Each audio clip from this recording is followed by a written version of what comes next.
The patrol ship Velakara was 3 days into a routine border sweep when its sensors found something that did not belong. Senior scanner operator Rintith stared. At his display panel, he read the numbers twice, then he read them a third time because the first 2 readings had obviously been wrong. They were not wrong, Commander, he said slowly. I have a contact, Commander Bellevue of the Vest Dominion patrol cruiser Velakara looked up from his navigation reports. Bellevue was a broad-shouldered vest with 3 pale eyes and a personality that leaned heavily toward boredom. Border patrols were boring, that was the entire point of them. The outer rim of Dominion space had not seen a real threat in over 200 years. Classification, he asked. That is. Rintith paused. That is the problem. Commander, I cannot classify it. Bellevue set down his reports and crossed to the scanner station. He looked at the display. He saw a vessel moving on a heading that cut through Dominion claimed space. Its speed was within normal travel range. Its drive signature was unusual but not alarming. Its size, however, was something else entirely. Run it again, Bellevue said. I have run it 4 times. The vessel was large, not just large. It sat in the mass range of a Dominion heavy carrier, which was the kind of ship that required a fleet yard and 4 full years to construct. Vest Dominion had 11 of them.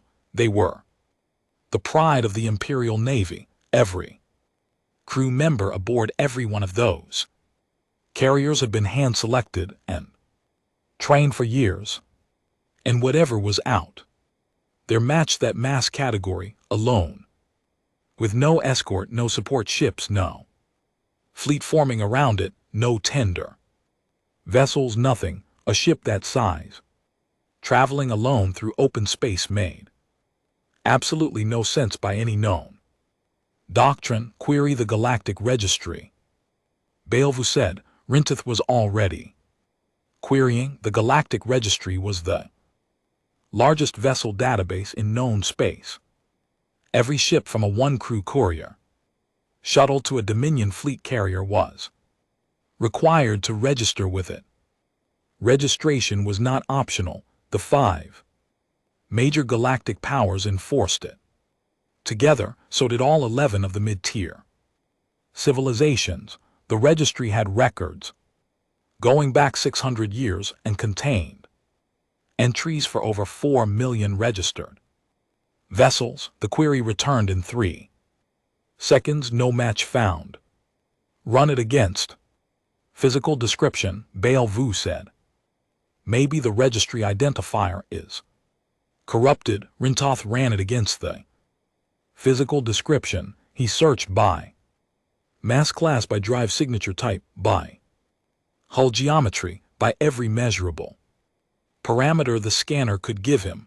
No match found. It doesn't exist, Rintith said. He did not mean it literally. The ship was clearly there on the display, solid and real. What he meant was that, according to the registry, the most complete catalog of spacefaring vessels ever assembled, this ship had never been built, never been registered, and never been encountered by any known civilization in 6 centuries of recorded galactic history. Bellevue stood very still. Then he said, "Hail them."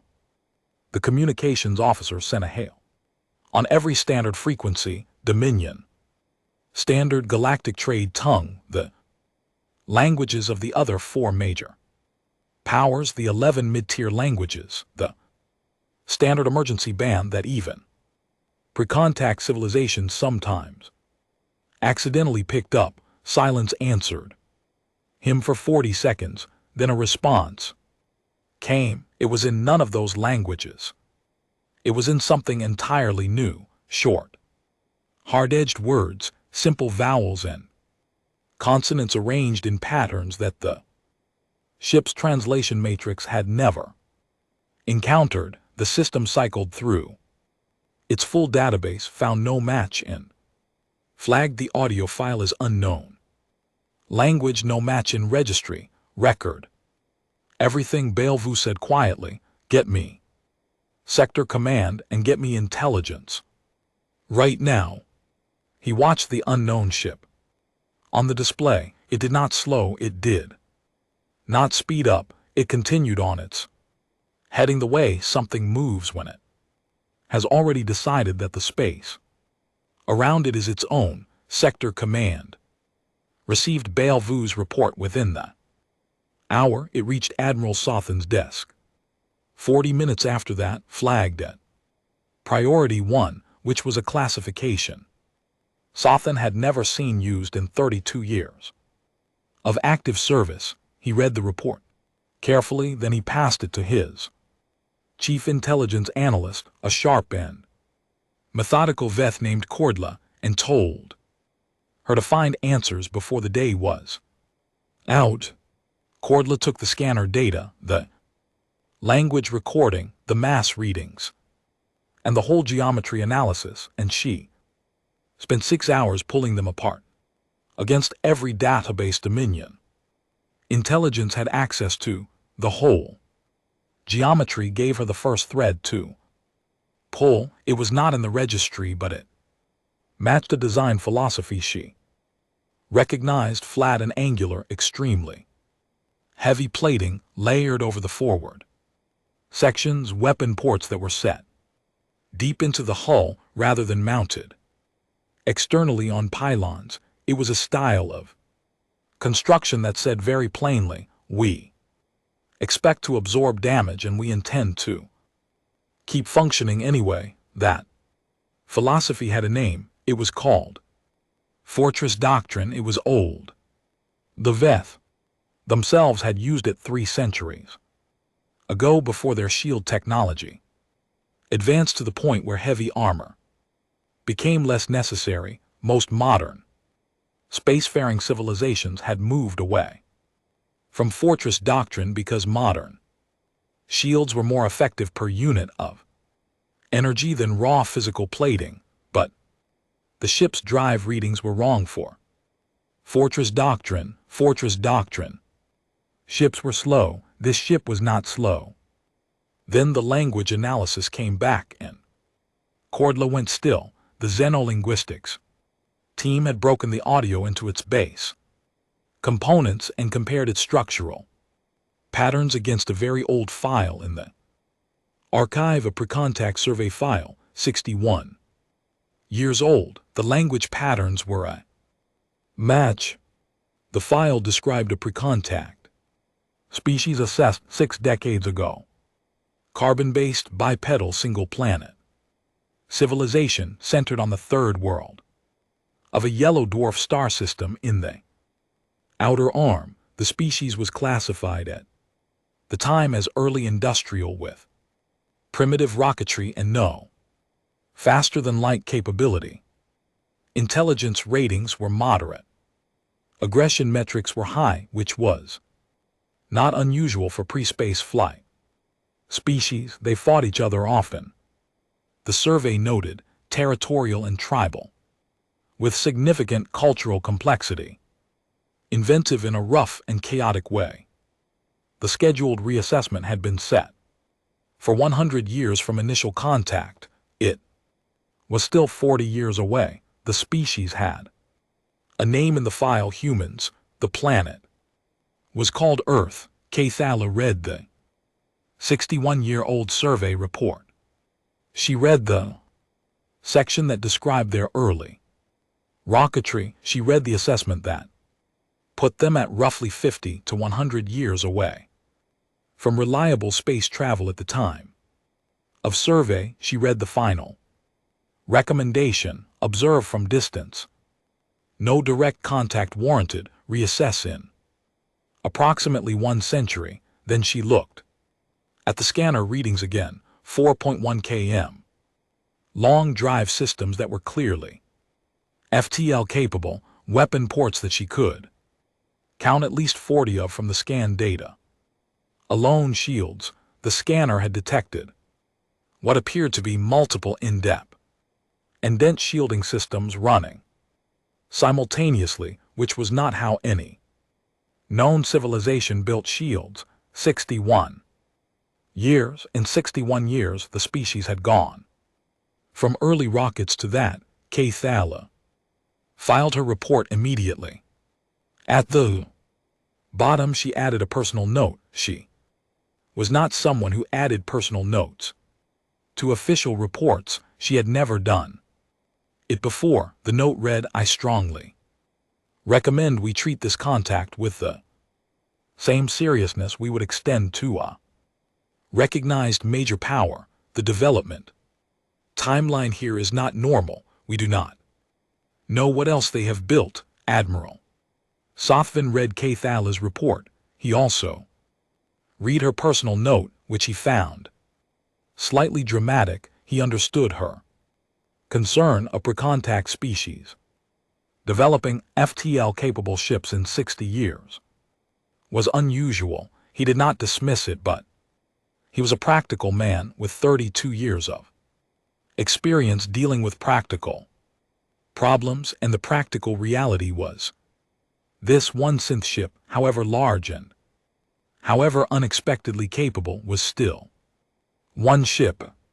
No registered civilization, no treaty, no recognition by any galactic council, no diplomatic standing, no allies who would protest if the Dominion acted. The humans were legally and politically nothing, a primitive species that had built one impressive vessel and wandered into Dominion territory without permission. Sothan looked at his available forces. He had 12 warships currently at Vel Sector Command, 3 heavy cruisers, 9 destroyers, all combat rated, all crewed by trained Dominion Navy personnel. He assembled them into a formation he designated Battle Group Velakish and placed them under the command of Commodore Drethin, a veteran officer with 27 years of service and a record of 2 actual combat engagements, both of which he had handled cleanly. The orders were clear: intercept the unregistered vessel, demand it halt and submit to inspection. If it refused, disable it by minimum necessary force and bring it in. Drethin received his orders, acknowledged them, and led Battle Group Velakish out of the station. Sothan returned to his desk. He had other matters to handle on the unregistered ship, whose actual name was the ESV Reckoning, a designation that appeared on no Dominion chart. Captain Yara Chen was informed of the incoming intercept force while she was still working through her morning coffee. She was 43 years old. She had spent 19 of those years in the Terran Defense Command, which was an organization that the Galactic Registry did not know existed. She had short dark hair that she kept practically cut, a habit of absolute stillness when she was thinking, and the specific kind of calm that comes not from a lack of imagination but from having already imagined every bad outcome and made peace with most of them. She set her coffee down and looked at the tactical display. 12 ships, 3 heavies, 9 destroyers closing at standard intercept speed. Log the contact, she said. Flag it to command with full scanner data. Mark our position. Yes, Captain. Lieutenant Quame Assant, her tactical officer, was already working. Orders continue on course and heading. Assant looked at her. He had served with her for 4 years, and he knew her well enough not to question her orders out loud very often. He did it now. We're holding course toward 12 warships. We are in open space. We have not fired on anyone. We have taken no hostile action. She picked Up her coffee again, we will hear what they have to say when they choose to say it. Until then, we have a patrol to run. The reckoning had been in this region. For 6 days, it was mapping gravitational anomalies along the outer arm, a task that command had decided was worth doing, and other fact that a local power claimed this region as its territory was a matter that Earth's diplomatic office was still discussing. At a level far above Captain Chen's rank, what was not above her rank was her ship and her crew. She trusted both of them completely. She drank her coffee and watched the 12 ships approach. Commodore Drethan sent his first communication 40 minutes out. Standard intercept protocol. Identify yourself.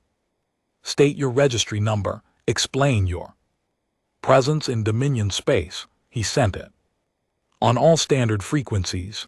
The response came back in that unknown language first, then a second message followed, this one in Galactic trade tongue, which meant the ship had a functional translation system and had simply chosen not to use it the first time. The message said, "This is Captain Yara Chen of the Earth Space Vessel, reckoning on assigned patrol under Terran Defense Command Authority. We have committed no hostile action. We are transiting uncontrolled space on a navigation survey. State your authority for this intercept and identify your command." Drethan read it carefully.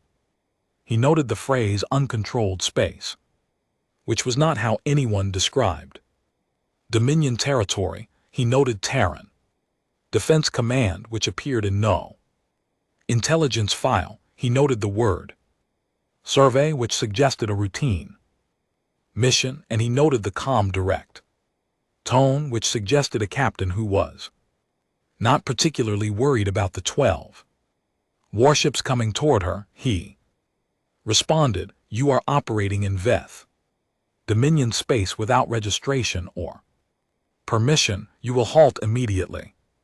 You will submit your vessel to inspection. Failure to comply will be treated as a hostile act." The reply from the reckoning took 50 seconds. "We do not recognize the claimed territorial authority over this region. We have not consented to inspection by an unrecognized party. This is our final communication on this topic. If your vessels enter weapons range, we will respond appropriately. This is your only warning." Commodore Drethan read it twice. He noted that she had called him Commodore, which meant she had read his IFF signal and identified his rank. He noted final communication, which was the phrasing of someone who had made a decision and was done discussing it. He noted, "We will respond appropriately," which was the calmest threat he had ever received from any vessel facing a force 12 times its number. He looked at the reckoning on the tactical display. It had not changed course. It had not changed speed. No weapon systems had powered to active status as far as his scanners could determine. No shields had visibly shifted configuration. It sat there on its heading, as solid and unhurried as a mountain. Drethan had 27 years of experience reading enemy commanders. He knew the difference between a bluff held by someone who was frightened and a position held by someone who was not. He knew the difference between aggressive posturing and genuine confidence. He looked at that ship on his display for a long moment. Then he pushed Battle Group Velketh forward, because he had his orders and because 12 warships did not stop for one, and because whatever she was still only one captain on one ship. He would know soon enough what kind of captain she was. What he did not know, what none of them knew, was that Yara Dechen had already run the tactical numbers 4 times since the intercept force appeared on her display, and that every run had come out the same way, and that the reason she was calm was not that she was bluffing, she simply knew something Commodore Drethen did not. The Reckoning had not been built to run. Commodore Drethen was not a careless man. He had served in the Veth Dominion Navy for 27 years, and he had learned early that carelessness in space was a very quick way to stop serving in anything at all. He had fought in the Recton skirmish in the Outer Belt conflict. He had lost ships in both. He had won both.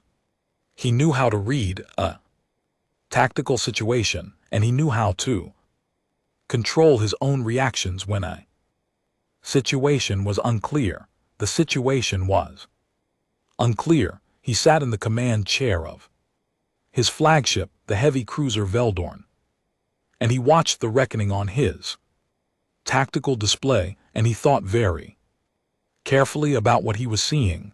The ship had not moved from its course. It had not powered weapons to active status. His scanner team had gone over it thoroughly during the approach and found weapon ports, yes, many of them. But they were not hot, they were not charged. The energy signature of the ship's power grid showed no surge toward combat systems. It looked for all practical purposes like a ship that was simply traveling and had no intention of doing anything else, which was what made Drethen uncomfortable, because a ship that saw 12 warships approaching and did nothing at all was either very stupid or very confident, and nothing about the construction of the Reckoning. Just its builders were stupid. Commodore, his tactical officer, Subcommander Velta, spoke without looking up from her station. We are entering the outer range of their listed weapon ports, reduced to 1-4 approach speed. Drethen said, formation tight. Shields to full. The battle group slowed. 12 ships pulled in closer to each other, a standard formation for a confrontation. Shields on all 12 vessels. Powered to maximum output. The energy cost was significant. Drethen preferred significant energy cost too. Significant casualties. One more hail. He said, final offer. The message went out. Unknown vessel, this is your last opportunity to comply. Halt immediately. Power down all weapon systems. Stand by for boarding. If you do not comply, within 60 seconds we will open fire. He watched the timer run. The Reckoning did not halt. It did not power down. It also did not power up. It simply continued on. Its heading slow and enormous, like something that had not heard him. The 60 seconds expired. Drethen took a breath. All ships target their engine section. Weapons free. Captain Chen heard the firing order come in from her signals officer exactly 0.3 seconds before her own sensors detected the weapon discharges from the Dominion formation shields. She said that was all she said. The Reckoning side shield grid came up at full power across all 4 layers simultaneously.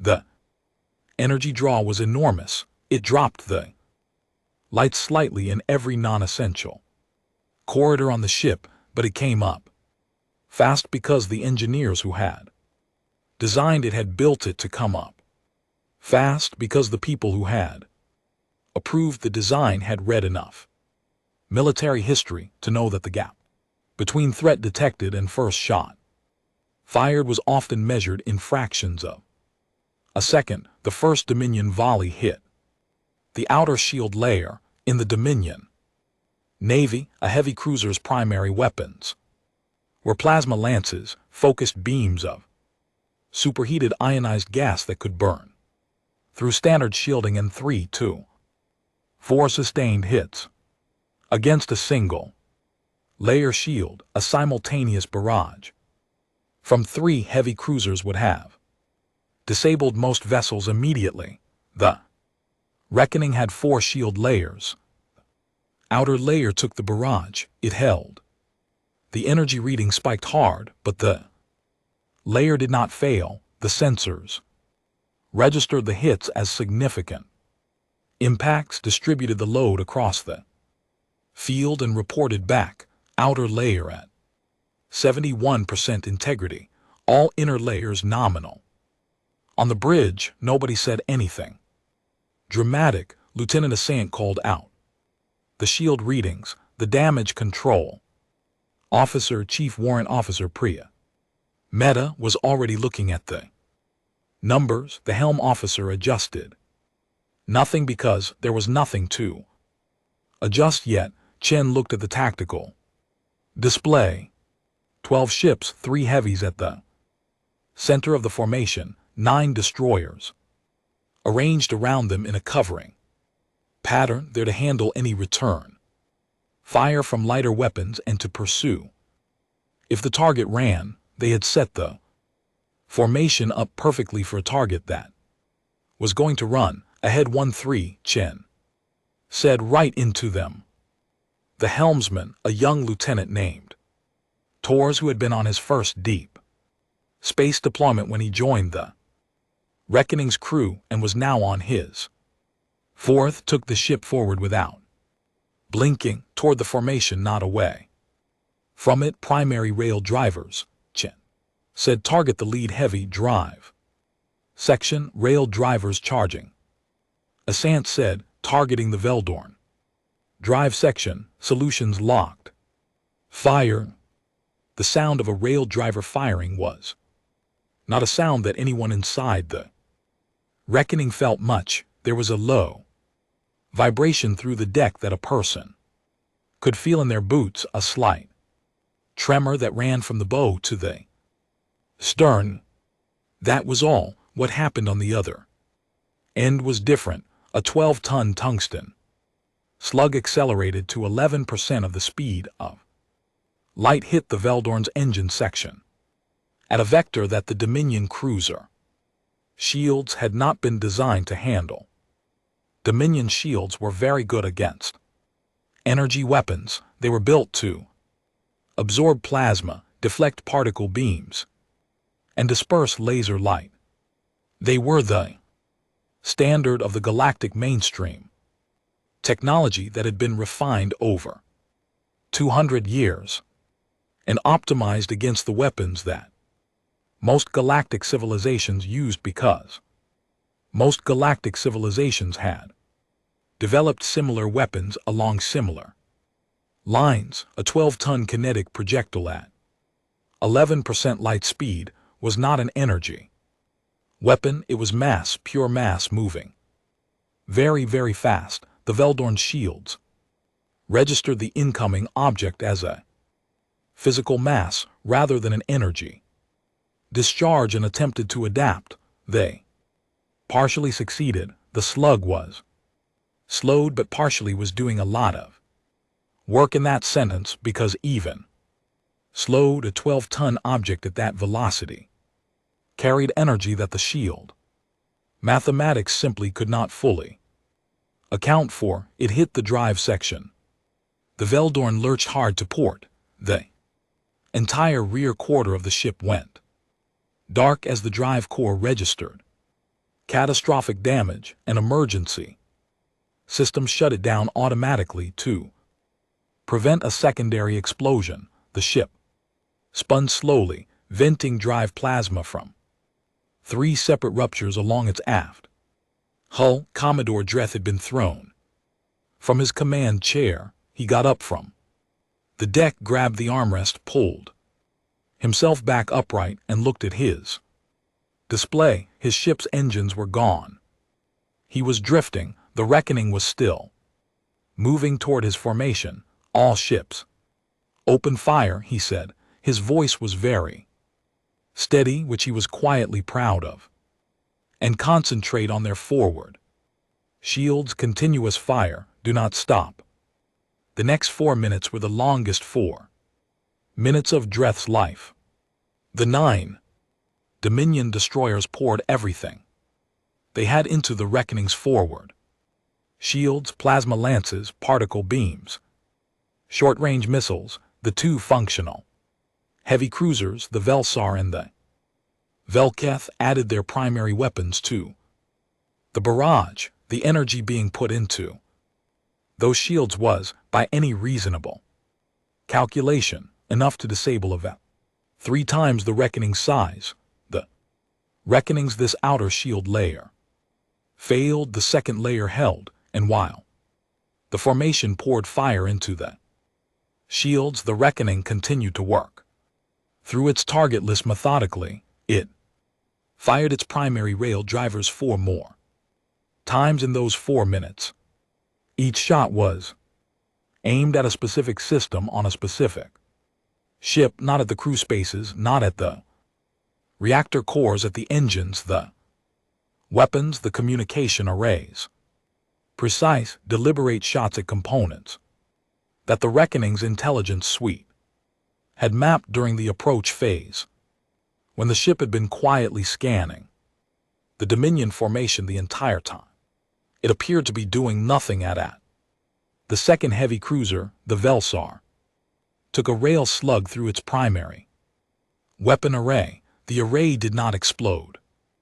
It simply ceased to function, destroyed so completely that explosion was not really an option. The third heavy cruiser, the Velketh, took a shot through its shield generator housing. Its shields collapsed completely. It went from full defensive capability to nothing in under a second. 3 destroyers were struck in their maneuvering systems. They could still move, but they could not maneuver with any precision. They drifted, unable to hold formation. The Dominion ships kept firing. They could not stop. Stopping felt like surrender, and surrender felt like death. They poured everything into the Reckoning shields, and the Reckoning shields absorbed it, and the Reckoning kept moving. Second shield layer at 40%, Asant reported. His voice was professionally level. Third layer standing by. Good, Chen said. How many of theirs are still maneuvering? 6 destroyers. Functional, 2 heavies with degraded systems. Veldorn still disabled. Missile battery, Chen said. I want the 6 functional destroyers rolling. Fire, start from the farthest and work in. Yes, Captain. The Reckoning's missile batteries had been quiet until now. They opened up. The destroyers had point defense systems. Every modern warship had point defense systems. They were designed to handle missiles, which were slower than rail slugs and which gave the defense more time to respond against a normal missile barrage. Destroyers' point defense was reliable. The Reckoning fired 64 missiles in rolling waves of 8. The pattern was designed specifically to overwhelm point defense timing. Waves spaced closely, enough that destroying one wave left the defense tracking the next before it could reset.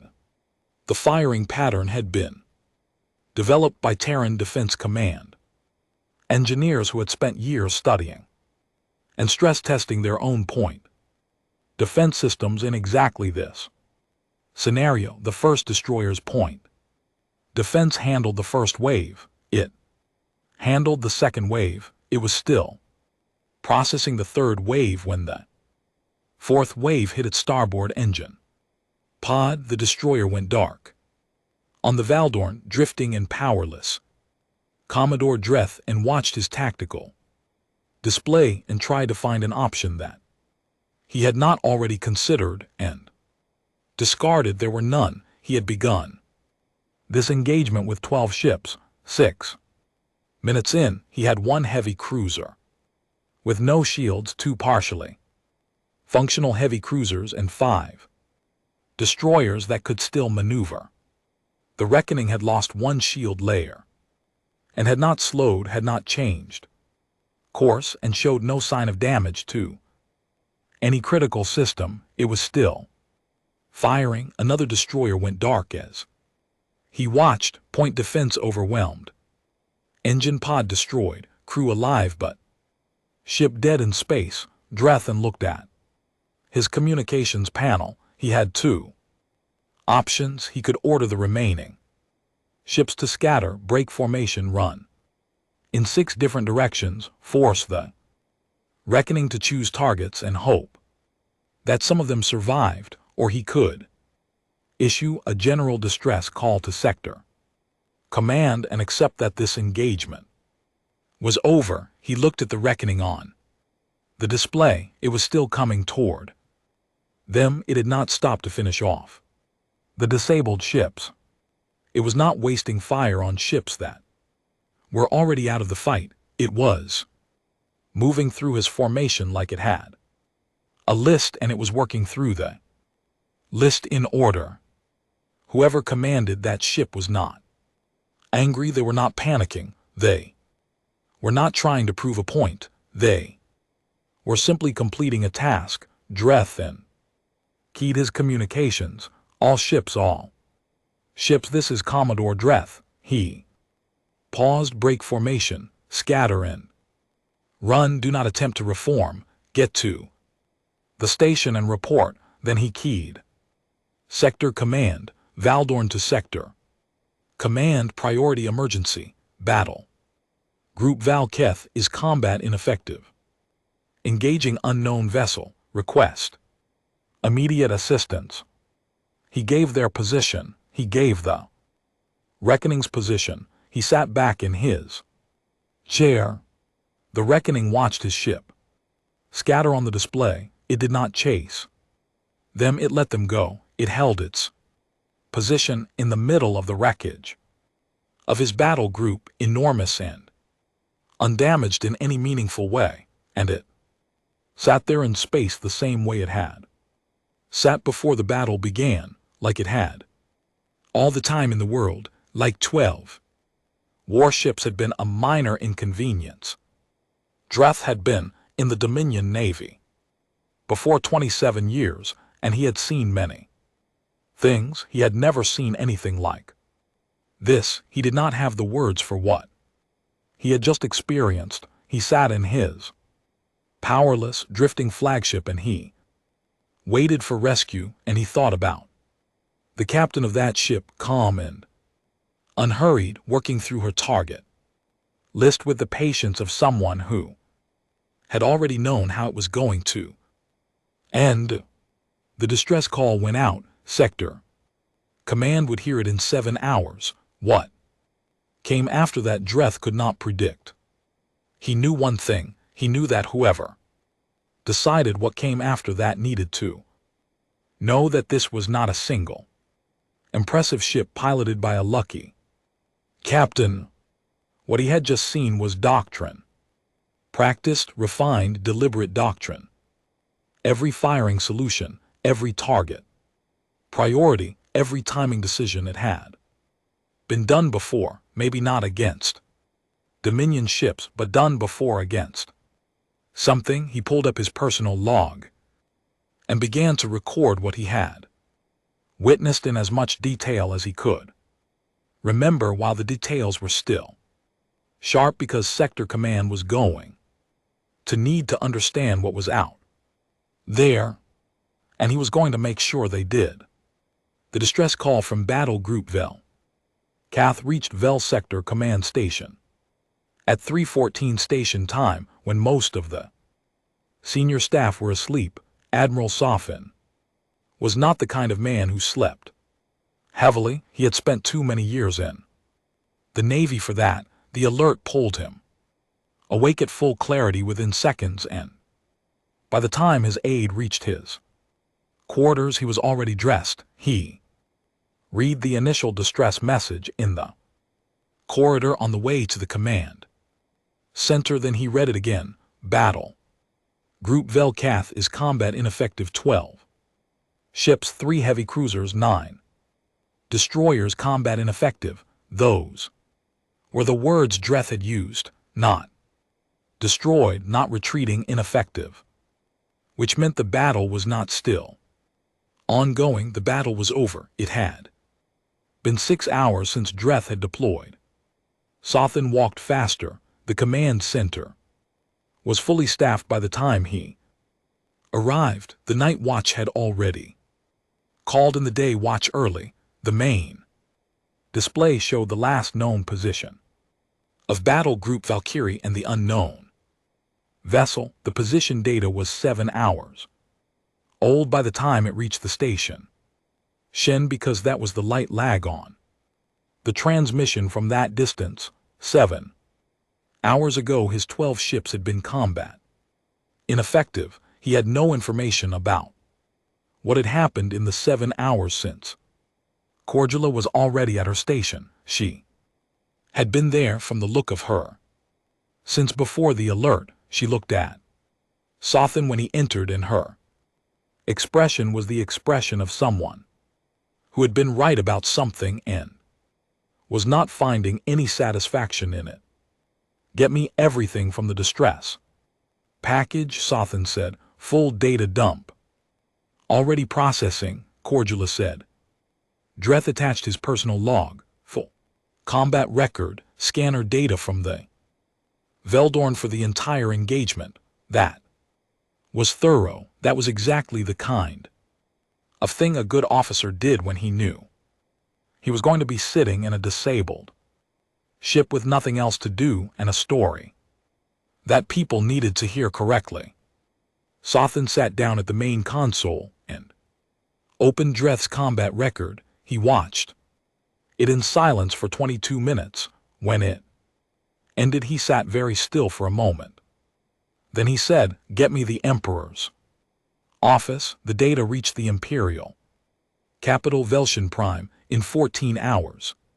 By that time Sothan had also received confirmation from 3 of the surviving destroyers that had made it back to communication range. Their accounts matched Dreth's record exactly. At Velshan Prime, the Imperial Council met in emergency session. This was not a routine thing.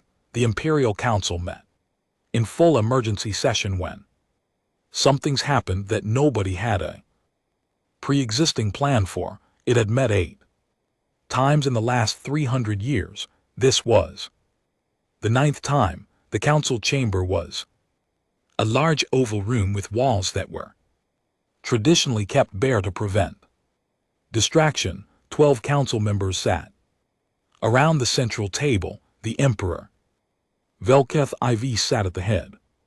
He was old, older than most of the council, and he had been emperor for 40 years, which meant he had seen a great many things that had seemed unprecedented and had turned out in retrospect to be manageable. He was listening to the combat data with the expression of a man who was not yet sure whether this was manageable. The chief military advisor, General Torthan, finished his briefing.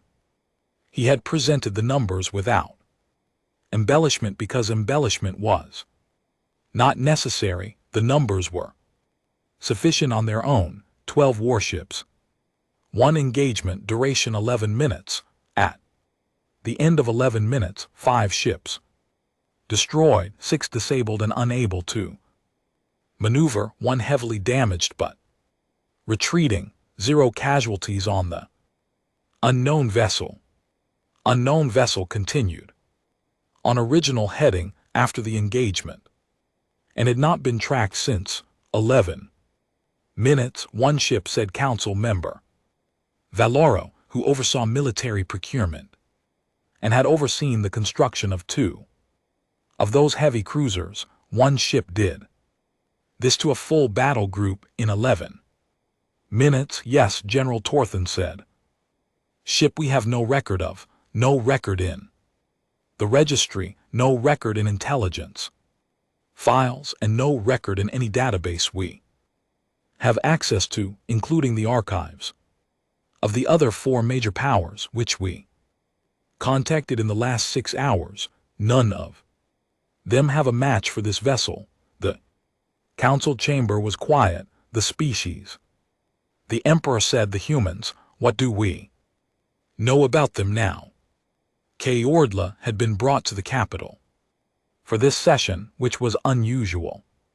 She was an intelligence analyst, not a council presence. She had been brought because she had been right and because the Emperor preferred, at moments like this, to hear from the person who had been right. She stood and addressed the council. Based on what we observed in the engagement, I can tell you several things. Her voice was level. First, the weapons technology, the primary armament, was a kinetic projectile system. Very large mass objects accelerated to a significant fraction of light speed. We have never encountered this as a primary weapon system because the engineering requirements to do it well are very difficult, and because most civilizations that develop it eventually replace it with energy weapons. The humans appear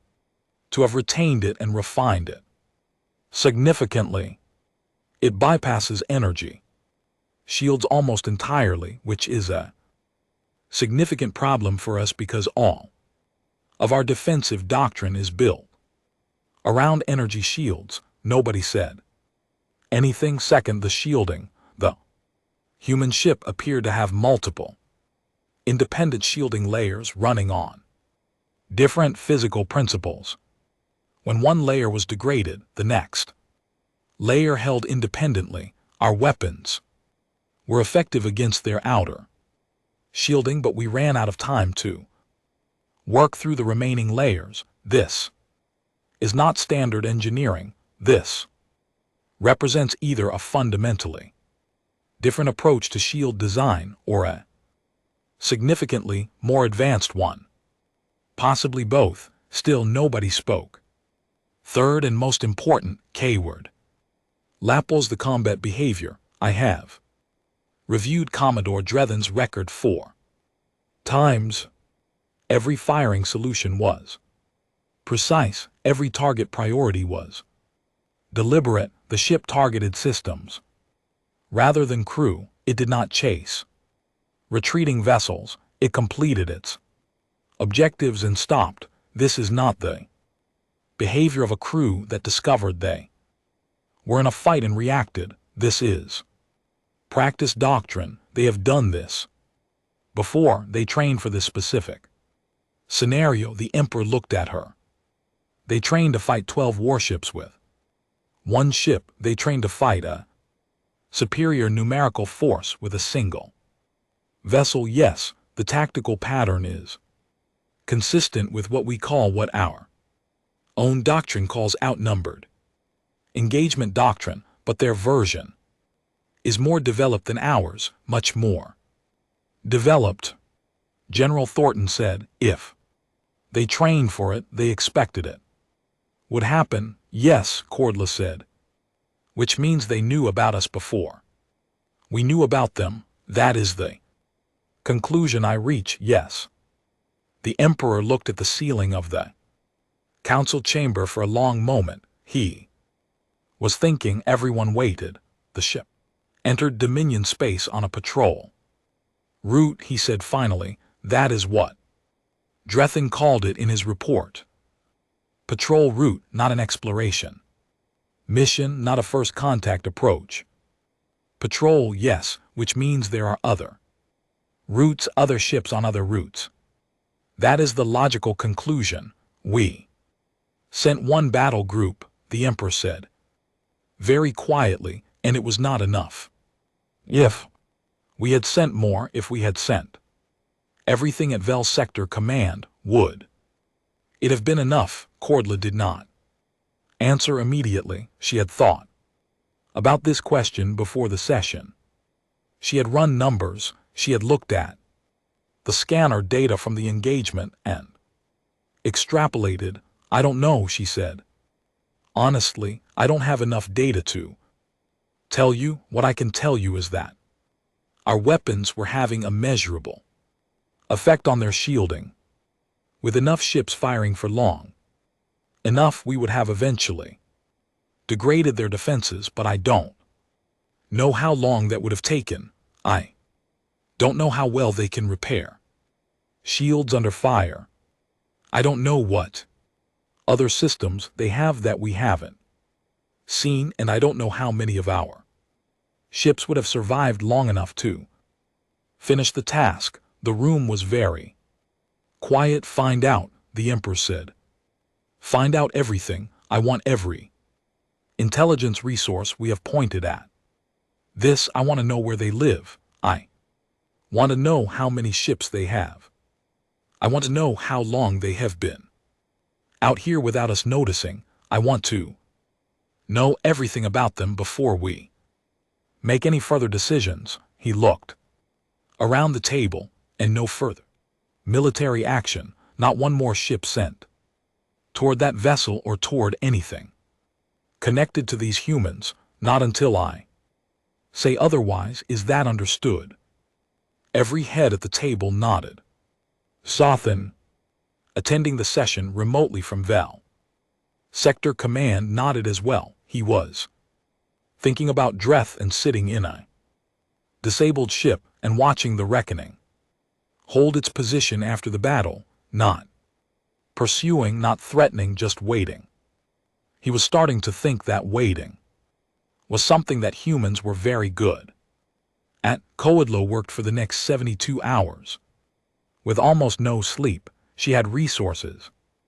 Now, the Emperor had opened every intelligence database, every archive, every file from every agency that had ever filed a report about any region of the outer arm. She had analysts working in shifts.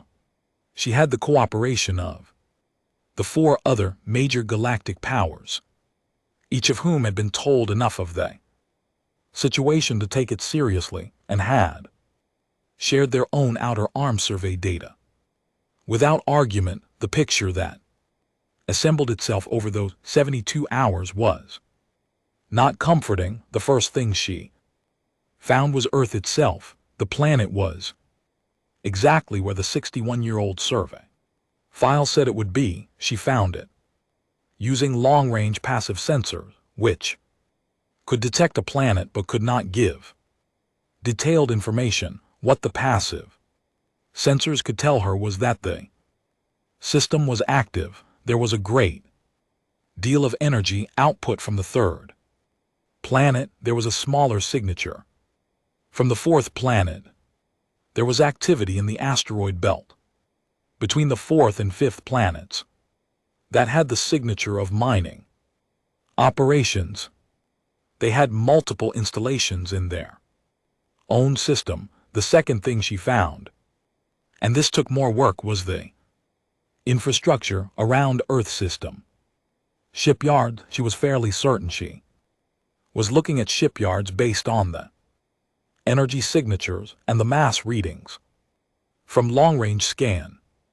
She could not count them precisely. She could estimate. The estimate was not a small number. The 3rd thing she found was the patrol patterns. It took her team 36 hours to piece this together from scattered data, anomalous sensor contacts over the past decade that had been filed as equipment errors, unusual drive signatures that border patrols had logged and not followed up on, trace readings that hadn't matched anything in the registry and had been dismissed as background noise. Her analysts pulled every one of these incidents and mapped them on a chart. The chart showed paths, regular, overlapping paths run on cycles that repeated with slight variations.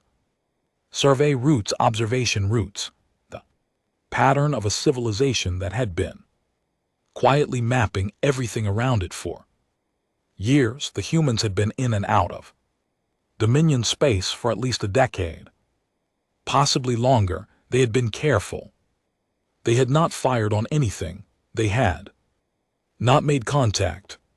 They had stayed at the edges of sensor range and watched and recorded and gone home. They had been studying the Dominion, and then one of their ships had taken a patrol route that ran a little deeper into Dominion space than usual, and Bellevue had better sensors than the previous patrols had accounted for, and the reckoning had been found. Cordella looked at her chart.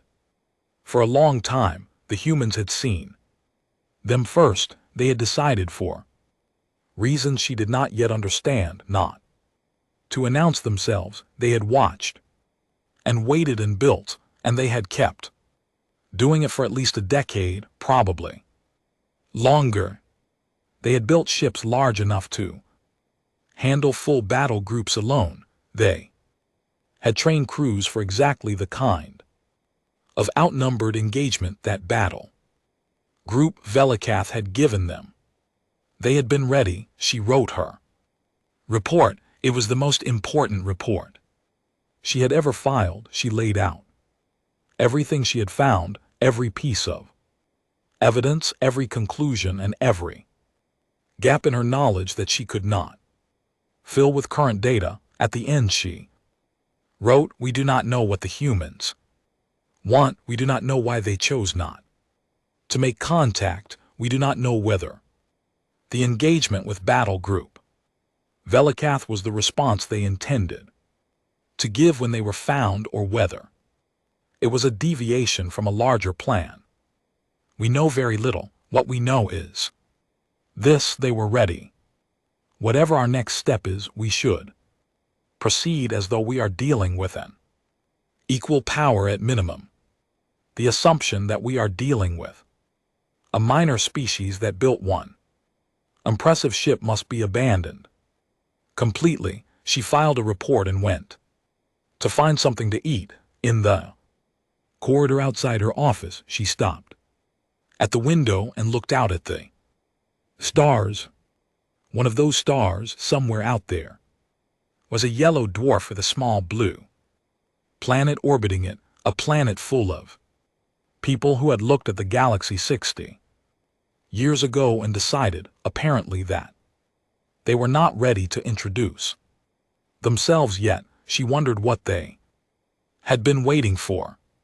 She wondered if they were still waiting, or if Battle Group Velikath had ended that particular period of patience. She hoped, with a feeling she did not usually allow herself in professional contexts, that the humans were reasonable people. The alternative was a thing she did not want to think about too carefully.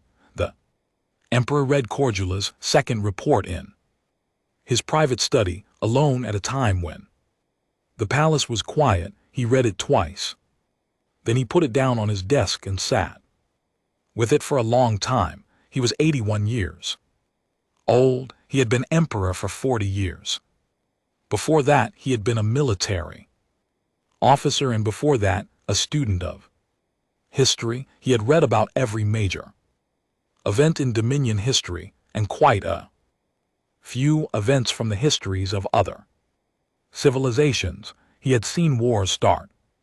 He had seen them end. He had seen civilizations rise and collapse. He understood in the deep way that only old men with long memories truly understand how badly things could go wrong. He looked at the key numbers in Cordula's report. The humans had been operating in Dominion space, observed, but undetected, for at minimum 10 years. Probably longer. The patrol pattern showed sophistication that took years to develop. The shipyard signatures around their home systems suggested a construction capacity that was, by Cordula's careful estimate, comparable to a mid-tier galactic civilization, not a minor species, not a primitive culture. With one impressive ship, a civilization with serious industrial capacity, dedicated to building warships, and they had been doing it in silence.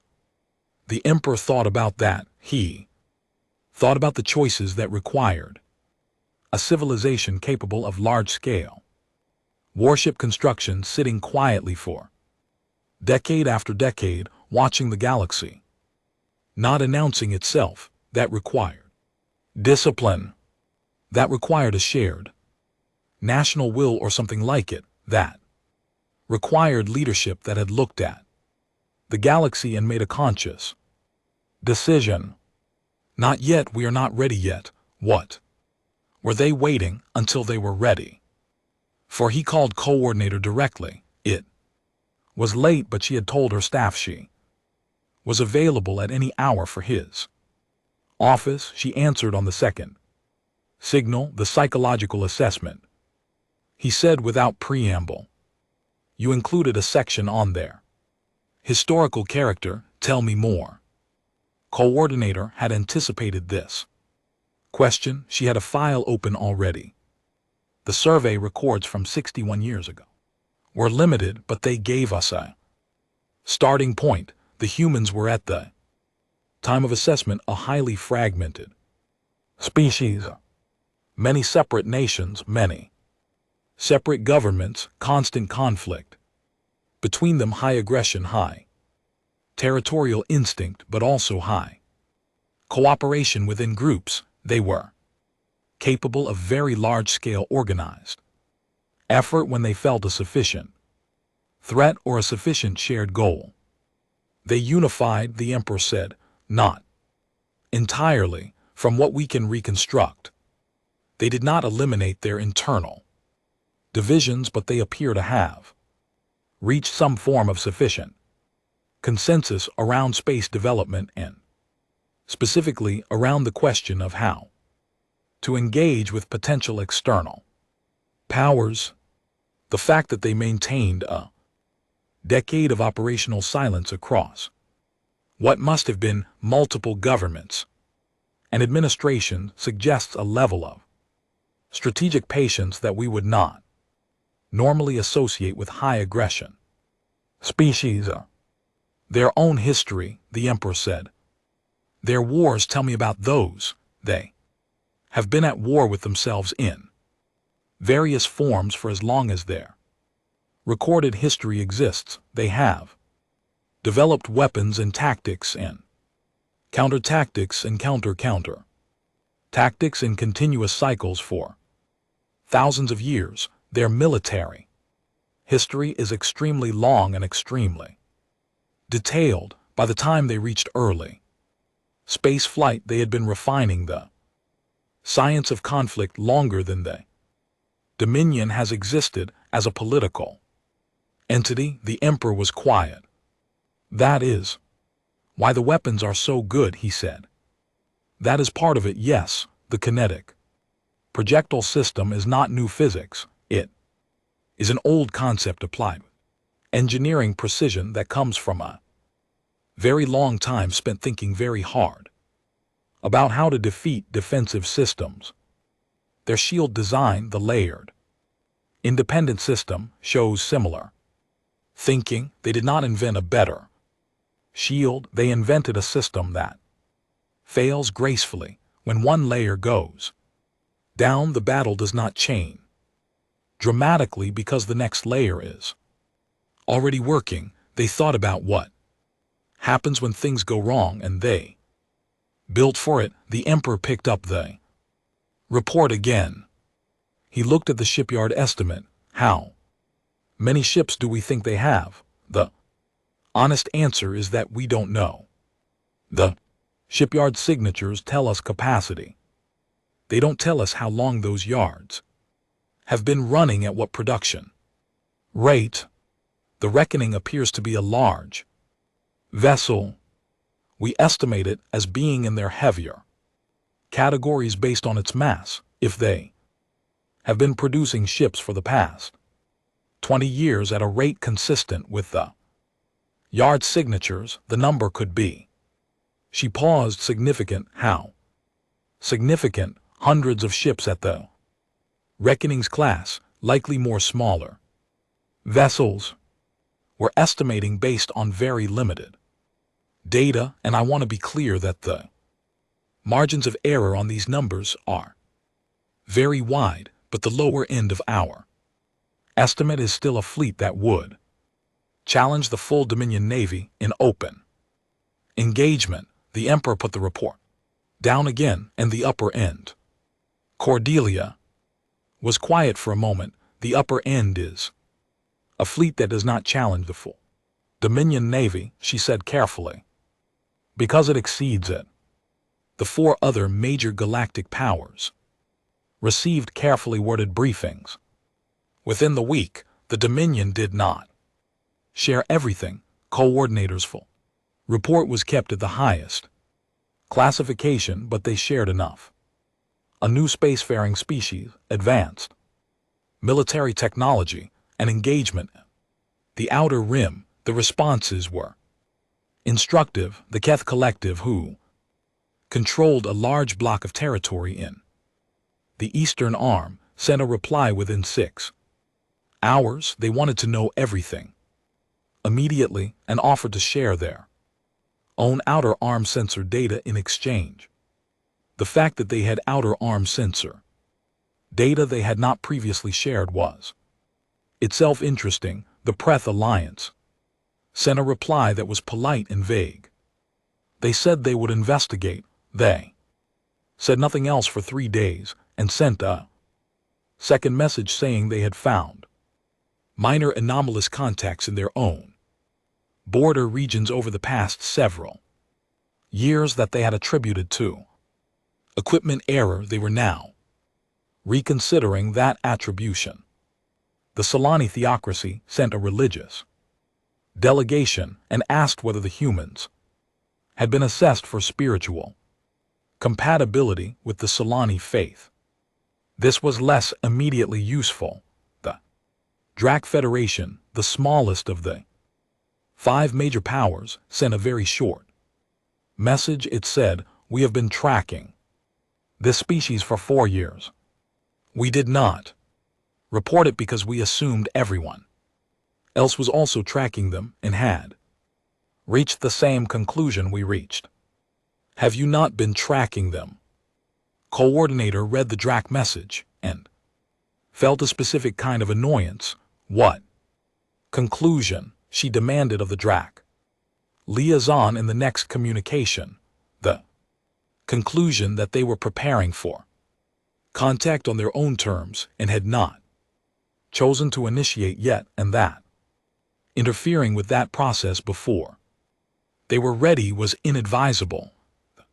Drac liaison said he was a calm, compact individual with large eyes and a manner of speaking that made everything sound slightly obvious. We assessed that forcing contact prematurely would produce a worse outcome than waiting for them to approach us voluntarily. We assumed this was the consensus position of the major powers. There was no consensus position. Cordelia said, "Ah," said the Drac liaison, "that explains the battle group." Cordelia closed the channel before she said something that would create a diplomatic incident. She filed a note in the record that the Drac Federation had been aware of human activity for 4 years, had assessed them as a civilization approaching contact readiness on its own schedule, and had said nothing to the other major powers because it had assumed everyone else had reached the same conclusion. She filed a second note recommending that in future I assumed everyone already knew was not an acceptable standard for intelligence sharing between major galactic powers. On Earth, the news of the engagement traveled fast.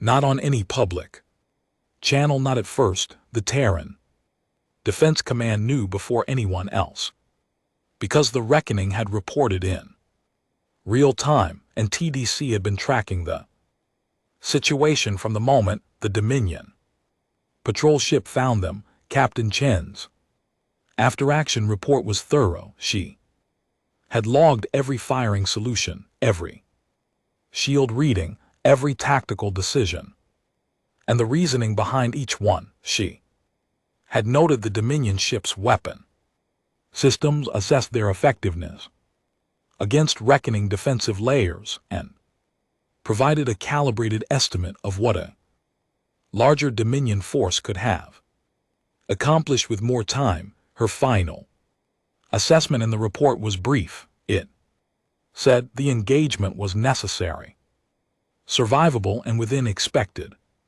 parameters. The Dominion now knows we are here and knows we are capable. The period of observation is over. Recommend immediate escalation to diplomatic track and full defensive posture across all patrol routes. She had appended one personal note. For the record, I gave them a warning. They had time to stand down. The Terran Defense Council met in emergency session 8 hours after the reckoning's report arrived. They met in a hardened facility under a city that most people on Earth thought housed a regional government office, because most of the people who needed to not know about TDC did not know about TDC. The council consisted of 12 members drawn from the world's major governments, military commands, and scientific agencies. They had been meeting in various forms for 28 years. They had overseen the construction of the fleet. They had set the patrol routes. They had written the doctrine that Captain Chin had applied in her engagement. They had also, 28 years ago, made the decision not to announce humanity's presence to the galactic community. Yet that decision had been made because 28 years ago they had read the galactic community's history and concluded that walking up to a galactic empire without a credible deterrent was a good way to become a subject people rather than an independent one. They had seen what the Dominion had done to into 3 other species in the historical record. They had seen what the Keth Collective had done to 2 others. They had decided that the right time to introduce humanity to the galaxy was when humanity had something to back itself up with. They had spent 28 years building that something. The council chair, a woman named Director Yemi Akefer, looked around the table. The situation is clear, she said. Dominion knows we exist. They will be investigating. The observation period is over, whether we want it to be or not. She paused. The question before this council is, what do we do next? We go to them, said the military representative, Admiral Jawan Park. He said it without hesitation because he had thought about this moment for 16 years since he joined the council, and he had always believed the answer was the same. We go to them first on our terms. We set the conditions of first contact, not them, and if they respond militarily, ask the science representative, then we respond in kind, Admiral Park said. But they won't, not after the reckoning. They're smart enough to know what that engagement means. What does it mean? Asked the youngest member of the council, a diplomat named Elias Bergman, who had joined 2 years ago and was still occasionally surprised by the things he found himself discussing. Admiral Park looked at him. It means they sent 12 ships and got 11 of them wrecked in 11 minutes by one of ours, whatever they thought we were. Before that, they know now that we're not going to fold. They're going to want to talk. He leaned forward. Everyone who's ever been surprised by us has wanted to talk. After the first fight, it's consistent across every conflict in human history. You show someone you can hit back and they start looking for the table. Director HFY nodded slowly. We prepare a diplomatic mission, full credentials, we approach the Dominion capital. She looked at Bergman. You've been reading their political structure. For 2 years, you know their protocols. You're leading the delegation. Bergman looked at her. I'm 34 years old. You're 34 years old and you're the best prepared diplomat we have for this specific task. She almost smiled. Also, they're going to expect us to send someone young. It'll unsettle them. Use that. Bergman thought about it for a moment. He thought about the reckoning and its captain who had given one warning and meant it. He thought about 12 warships. In a cloud of wreckage, he thought about a galactic empire that had looked at his species 61 years ago and written them off as primitive. All right, he said. But I want it on record that this was your idea. It always was, Director. HFY said. She looked at the rest of the table. We move quickly. We're not waiting for them to bring the conversation to us. We're going to them. And we're going professionally, and we're going with our full credentials, and we are going to make it very clear who they are dealing with. She paused. It is time, she said, to introduce ourselves properly. The human diplomatic vessel arrived at Veltion Prime 18 days after the engagement. It came alone, which the Dominion tracking stations noted with some relief, and it came on a direct heading toward the capital, which it transmitted openly on all frequencies, along with its identity, its origin, its crew manifest, and the diplomatic credentials of the mission leader. It did not attempt to surprise anyone. It did not arrive unannounced. It sent a message 3 days out requesting permission to enter Dominion space under diplomatic protocol, and it waited for the response before crossing the border. The response came from Admiral Southern personally. He had asked the Emperor for the authority to manage the initial approach, and the Emperor had given it. The message was simple: permission granted, an escort would be provided. Please hold current position until the escort arrives. The human vessel held position for 9 hours without complaint while the escort assembled 3 Dominion diplomatic cruisers, which were not warships but were large enough to make a statement. The humans did not comment on the 9-hour wait. They did not complain. They sent a brief acknowledgement and waited. Southern watched the waiting on the display and thought that he was already learning something. The human's vessel was smaller than they reckoning, much smaller. It was built in a completely different style, clean lines, less visible armor, no obvious weapon ports. It looked like what it was, a ship designed to carry people to meetings, not to fight. But even so, it was clearly built by the same minds. The whole geometry had the same underlying philosophy, and the sensor readings showed the same approach to systems.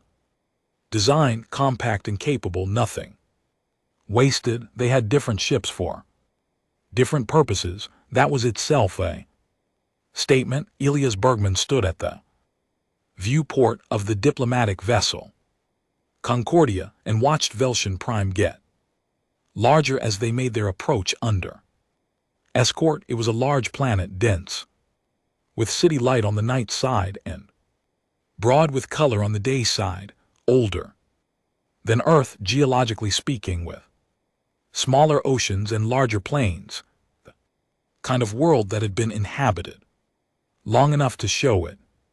He had studied this planet for 2 years. He had read everything the observation teams had recorded. He knew the capital city by sight, knew the palace complex from aerial scans taken by surveillance satellites that the Dominion did not No existed. He knew the Emperor's name and his history and his reputation. He was still nervous. He was 34 years old, and he was about to walk into the throne room of the most powerful political entity in this part of the galaxy and tell them how things were going to work. He had spent 2 weeks on the ship. Preparing, he had rehearsed every possible version of this conversation. With the 3 advisors on his team, he had read every piece of galactic diplomatic history he could find. He was still nervous. You look nervous, said Senior Advisor Dr. Amara Dial, appearing at his shoulder. I am nervous, Bergman said. I'm nervous in a healthy and appropriate way that will not affect my performance. Good, she said. That's the right kind of nervous. She looked at the planet. You know what they expect. He knew they expected either aggression or submission. Those were the 2 modes a newly encountered species usually operated in at first contact. Aggression was met with force. Submission was met with terms. Neither of those produced the outcome humanity needed. They're going to get neither, he said. No. Dr. Diallo agreed. They're going to get you. The meeting was held in a formal reception chamber that was clearly designed to be impressive. High ceilings, elaborate materials, the kind of room that said without words that the power sitting across from you was very old and very sure of itself.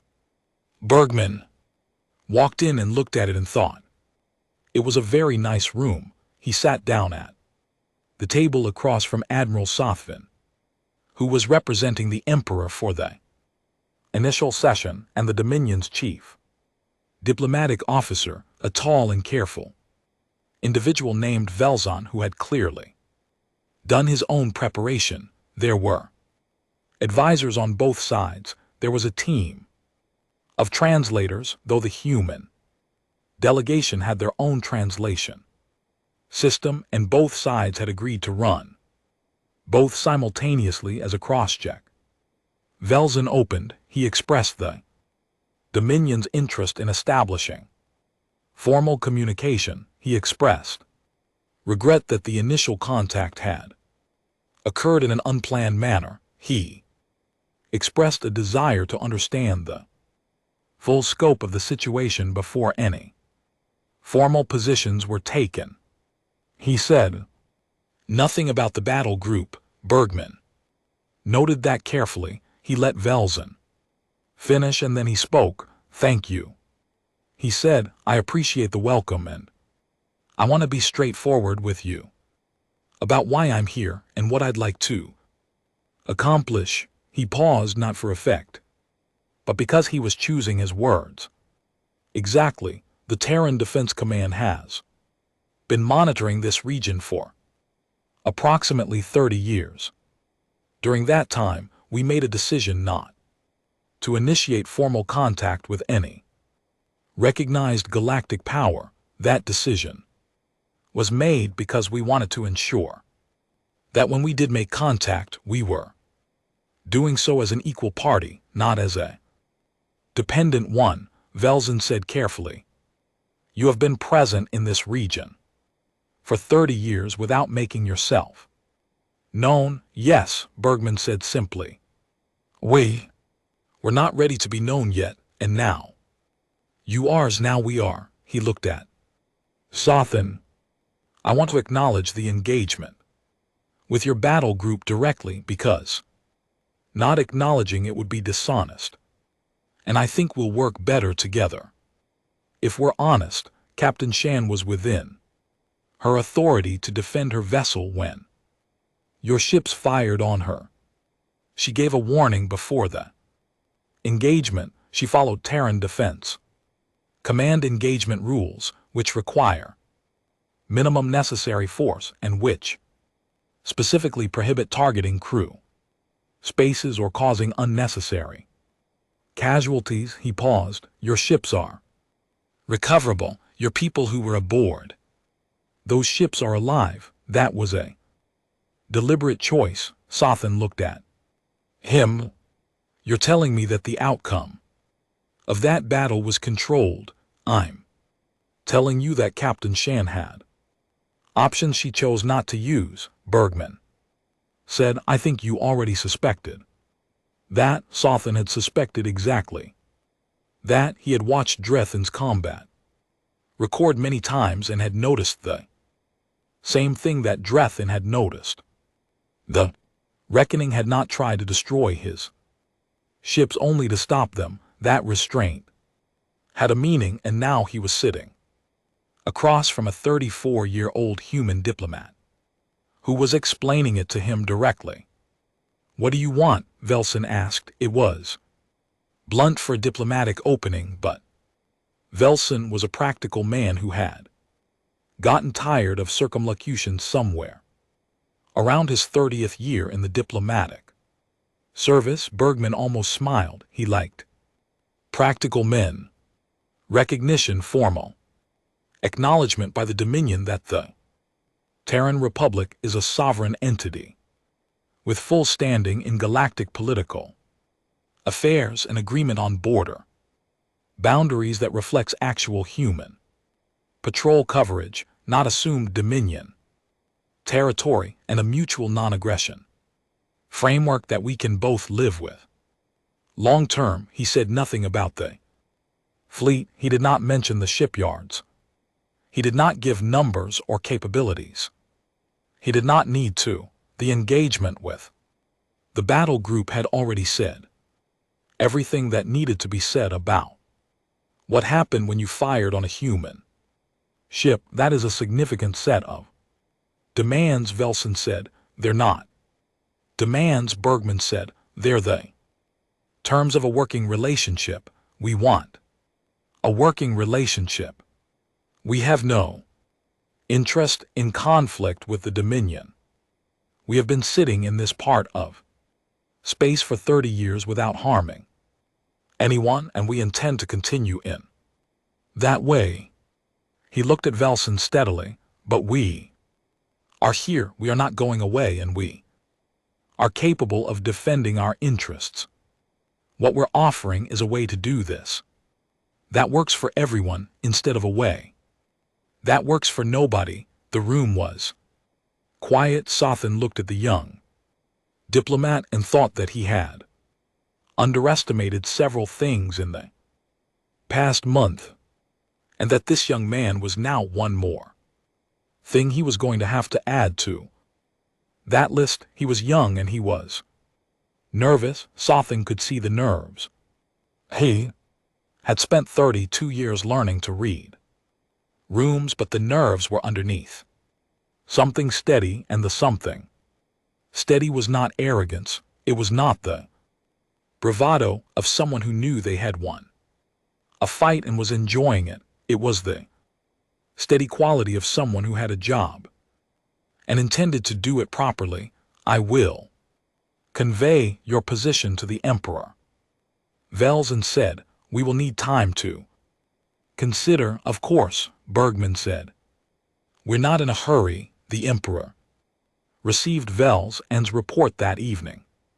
He asked several questions. He sat with the answers for a while. Then he asked for Quarla to be brought to his study.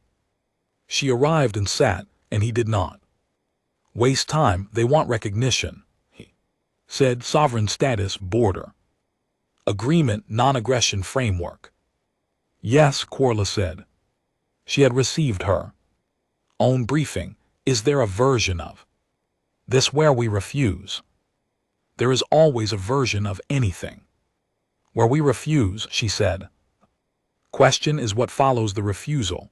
In this case, I think what follows is a long period of tension with a civilization we cannot locate fully, cannot assess fully, and cannot currently match in the specific type of engagement where they're strongest. She paused. We don't know where all their ships are. We don't know their full patrol coverage. We don't know Their communication networks, they've been watching us for 30 years. We've been watching them for 3 weeks. The Emperor nodded slowly. The young diplomat, he said, tell me about him. Elias Bergman, 34 years old, specialist in interspecies political theory. He has been studying Dominion history and political structure for 2 years. Specifically in preparation for this moment, he was selected for this mission, which means the humans decided their best option for this conversation was a scholar, not a soldier, which tells us something, the Emperor said. They want to talk, they didn't send someone to threaten us, they sent someone to negotiate. Corla looked at the Emperor. The battle group was not a threat, it was an answer to an attack. They are distinguishing between the two. The Emperor looked out the window of his study at the city below. He had been emperor for 40 years. He had inherited an empire that was stable, powerful and unchallenged. He had never faced a situation quite like this one. He thought about what it meant that a species had watched his empire for 30 years and said nothing. He thought about what it meant that they had built warships in silence for decades. He thought about what it meant that when they finally sent someone to talk, they sent a young diplomat who said, "We're not in a hurry," and meant it. They were patient, they were very, very patient. And they were not afraid. "We will negotiate," he said. "We will take their terms seriously, and we will produce a counter-offer that gives us something to work with. We will not insult them by offering less than they deserve, and we will not give away more than we must." He paused. "Treat them as a major power, because that is what they are." Cordelia nodded. She had been hoping he would reach this conclusion. She had written her reports toward this conclusion. She was pleased. She was about to leave when the Emperor spoke again. "One more thing, the question I cannot answer." He looked at her. "Why now? They were ready years ago from the evidence. They could have come to us. Then, why wait until the reckoning was found?" Cordelia had thought about this question too. She had turned it over many times. "I think," she said slowly, "that they were never waiting for a specific capability level. I think we're waiting for certainty. Certainty that comes from watching a thing long enough to understand it. They studied us until they felt they understood us completely. And then they wanted a test." She paused. "They wanted to know what we'd do when we found one of their ships. Not what we said we'd do, what we actually did." The Emperor stared at her. "Reckoning," he said, "on a route that took it into our detection range. Patrol route that went just slightly deeper into our territory than their previous ones." "I don't know," Cordelia said honestly. "I can't know if that was deliberate, but it fits." The Emperor looked out at the city for a long time. "They let us find them," he said, "because they wanted to see what we'd do, and we sent 12 warships, and now they know." The room was very quiet. The negotiations took 11 days. There were points of difficulty. The border question was complicated because the Dominions claimed territory overlapped significantly with areas the humans had been quietly surveying, and in some cases using the non-aggression framework required careful language around what constituted an act of aggression and what constituted legitimate patrol activity. These were real issues that required real work from both sides. Bergman was in the negotiating room for most of those 11 days. He drank a great deal of the local equivalent of tea, which he found tolerable, and he ate unfamiliar food without complaint, and he asked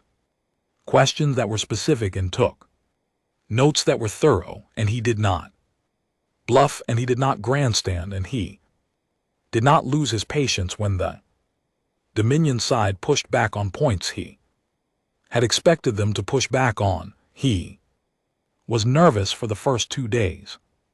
After that, he was not nervous anymore, because after 2 days he had a clear sense of who he was dealing with and what they wanted, and what they wanted was not so different from what anyone wanted: stability, respect, and an arrangement they could explain to their own people as acceptable. He could work with that. On the 11th day, both sides signed a framework document. It was not a final treaty that would take months more, with larger delegations and more technical working groups, but it was a framework, a foundation, a mutual acknowledgement that the Terran Republic and the Veth Dominion were both real, both present, and both going to have to share the same part of the galaxy. When the signing was done, Velzen looked at Bergman across the table. He had, over 11 days, come to a grudging professional respect for the young human. He was not going to say that out loud, but he thought it. "You said you weren't in a hurry," Velzen said. "We weren't." Bergman agreed. "You had the fleet, you had the capability, you could have announced yourselves at any point. Why 30 years? Bergman looked at him.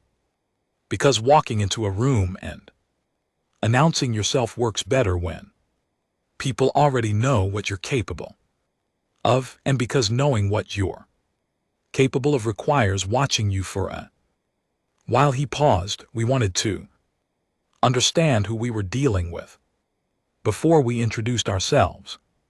"And what did you conclude?" Velzen asked. "After 30 years of watching us." Bergman thought about it honestly.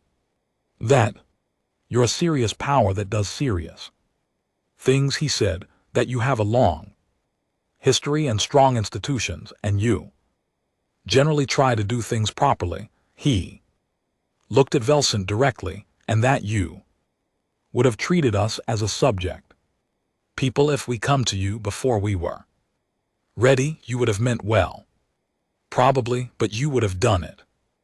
Velzen did not argue. He was a diplomatic officer of 30 years experience, and he knew his empire's history, and now he said, "Now we're ready." Bergman said simply, "And so you won't." On the ESV reckoning 3 weeks after the engagement, Captain Yara Chen received the first summary briefing from the diplomatic mission. She read it in her cabin with a cup of coffee and the quiet of a ship that was back on patrol.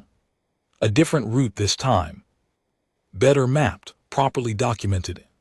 The new framework. She read about the framework agreement. She read about the 11 days. She read about the young diplomat and the Dominion Emperor in the negotiations. She put the briefing down and drank her coffee. Her communications officer knocked and came in. "Captain, message from TDC." She took it. Rated was a commendation for the engagement. Formally entered into record.